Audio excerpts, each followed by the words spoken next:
In today's video, I'm going to teach you how to view pages side by side in Google Docs.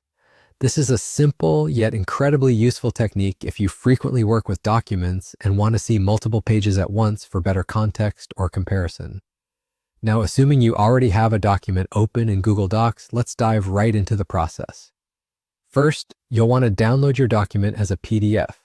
This is a crucial step because Google Docs doesn't natively support a side-by-side view, but converting your document to a PDF quickly enables this feature.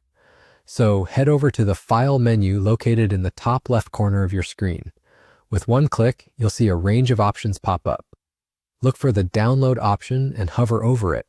This will present you with several formats to choose from. Here you'll want to select PDF document or PDF. Once you've done that, your document will begin downloading in PDF format. Depending on your internet speed, this shouldn't take too long. And there you have it, a PDF version of your document resting comfortably in your Downloads folder.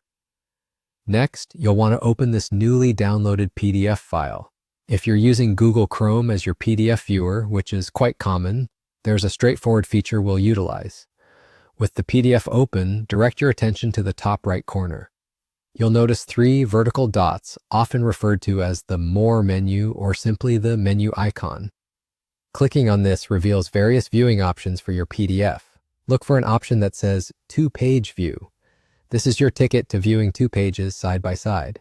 Clicking on this will instantly adjust your view, allowing you to see the pages right alongside each other, mimicking the effect of flipping through a physical book. This can be incredibly helpful when you want to ensure the overall coherence of your document or when you're comparing information on two separate pages. And that's all there is to it. You can now enjoy the side-by-side view of your Google Docs pages for a more immersive and efficient document editing experience. It's a small trick, but it can make a big difference in how you review your content. I hope you found this guide easy to follow and that it adds a bit more efficiency to your document editing tasks.